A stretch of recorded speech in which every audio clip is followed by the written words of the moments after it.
Hey everybody, and welcome back to another video. Today we're going to be talking about Terrifier and how this creepy little black and white clown has actually grown on me over the past couple months. Before I continue on this video, there will be massive spoilers for the whole Terrifier franchise, so watch this at your own risk. So I'll just start this video by talking about how I originally didn't like the first Terrifier film. I felt that the film was just a copy and paste killer clown movie that cranked the gore up to 100. And to be fair, it kind of is just that. I mean, I originally didn't like the film because it lacked a plotline, but even though it lacked a plotline, there were parts of the film that still surprised me.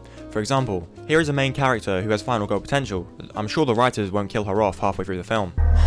Yeah, and I'll be the first person to say the gore is disgusting in these films. It is really well done. It is so genuinely gross, and this will kind of become a common theme and staple throughout the other films. So I really grasped how deprived Art the Clown was when I saw the upside down kill in the first film. And ever since then, I kind of knew that it was going to be a difficult watch. And if you know what I'm talking about, you know what I'm talking about. I guess what makes this even better is that the effects are actually practical, so they're not CGI, and I know a lot of horror fans like that. Now, if I'm being honest, after rewatching this film, my overall opinion on the film hasn't really changed too much. I mean, is this the best horror film that gives me goosebumps from how good the writing is? No, there is no plotline. And although that is the reason why I was not a fan of the first film originally, it's kind of why the film has grown on me. Just a little bit, alright? But I think the best way you can enjoy this film is by showing it to a friend and watching them get grossed out. On top of the lack of plotline, the characters other than Art do piss me off. Like, bro, how unaware of your surroundings are you? Like, they are not fucking noise-cancelling headphones, bro. They look like they're from Poundland. Now, there is one element of this film that I can't not talk about, and that is the main motherfucker himself, Art. Art is a character that has so much charisma and aura to him without saying anything. This guy is a fucking menace. He cannot be stopped. And I think that is so hard to do. So I'll give credit where credit is due to the actor, David Thornton, who played him so well. Art is by far the best thing about this film, and I am so happy to say that it carried over to the second movie. And if I'm being honest, when he's not being too brutal, he can actually be quite funny and unhinged. Now, this segues us onto the second film in the franchise, and let me remind you that I'm still kind of neutral on the series at this point. In fact, I didn't even watch this until a few months after it came out. So now, let's start by saying Terrifier 2 patches up most of the problems I had with the first film. We get a storyline which is great, relatively likable characters that are easy to root for, and of course, Art being the funniest yet creepiest clown ever. Now, to the people that are really into their gore, don't worry. As I said earlier, there is still an unbelievable amount of gore in this film.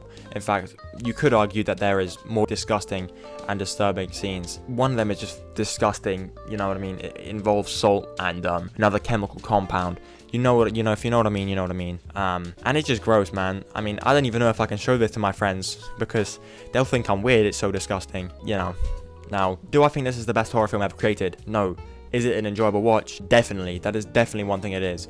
I mean, if you're a horror fan, you'll definitely find some enjoyment out of this film, like people getting their willies cut off. Now, this video is kind of a shallow dive into the whole Terrifier universe, so I don't have time to talk about every single scene and element of the movie that I enjoyed, especially because of how long it is, but I will talk about my two favourite scenes in the movie that started to make me come around more to the Terrifier franchise. First, I think that the Halloween costume shop scene is incredibly tense and really demonstrates how fucking unpredictable Art is. The guy is so spontaneously unpredictable, yet humorous at the same time. Those are some big words. So Art kind of has this strange ability to make you laugh whilst clenching your ass cheeks, not knowing what he's going to do next. You try and make assumptions about what he's going to do, but the truth is you never really fucking know with this guy. I mean, what I thought was the final girl in the last film died so quickly, I didn't even know what he's going to do in this scene. But Art ain't about to let this motherfucker slide when he locks the door and puts a close sign on the shop. Now, the other scene that I really enjoyed was the final fight at the end of the film. Bro, I was so happy to see an actual fight scene against Art, as it's the first time in the franchise where Art actually looks beatable. As, let's be honest, the first film, this guy is unstoppable. It does not seem like anything can stop him.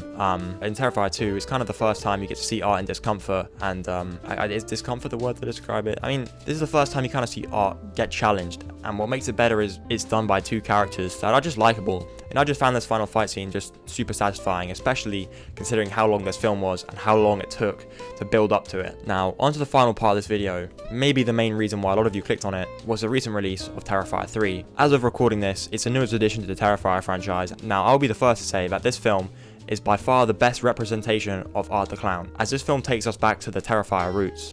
Ridiculous amounts of gore, and Art being a menace to society. Bro does not give a single flying fuck. He literally pissed on Santa's lap. Menace. Now, the whole storyline is kind of crazy. I mean, the way they managed to write the clown back to life is something. That's all I've got. It is just something. Now, this film, like the first, really emphasized the unpredictability of the Terrifier movies. Now, I've already put a spoiler warning for you guys, so if you guys definitely aren't allowed to complain that I spoiled this film for you. The reality is, you spoiled it for yourself. So this is another massive, major spoiler warning if you haven't seen Terrifier 3. Well, I don't know if it kind of is. Well, we don't really know, but we are led to believe that Jonathan is dead, but I don't really know if he is. I mean, it's not 100% confirmed, and I'm going to be honest. I thought he was dead when I watched it, but after going on YouTube and looking it up, many people seem to just think he isn't. So, I kind of get it, but this does once again, like I said, emphasize the point that art is super unpredictable. But yeah, I mean, we don't really know. It hasn't been confirmed yet. A lot of people are saying that Jonathan's alive. Some people are saying he's dead. I didn't even know, to be fair. I couldn't tell you. Now, the only real complaints I really have for this movie are the minor plot holes in the character thinking.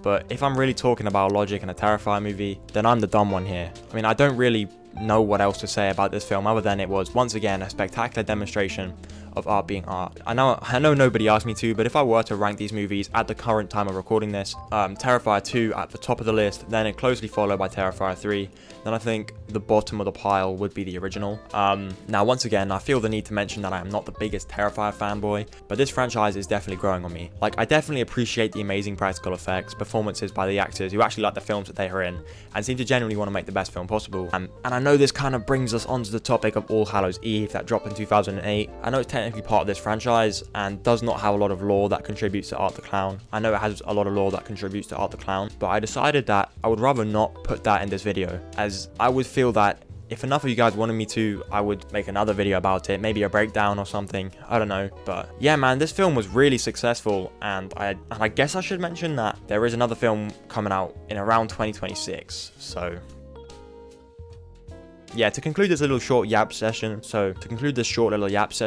I would like to just say thank you for watching, and if you enjoyed it, you could consider dropping a like and subscribe to the channel. Maybe even if you enjoyed it, you could consider dropping a like on the channel and maybe even subscribing. I know a lot of people don't know it, but videos do take a lot of time and effort, and in my case for this video, my sanity. I had to watch 3 movies of Art the Clown killing sprees. So something as a little like or comment can go a long way. So yeah, you guys can let me know what films I should watch or cover next. So yeah, let me know what you guys think of the Terrifier films and Art the Clown in the comments. And yeah, with that being said, I hope you have a great rest of your day, and I will see you in the next one.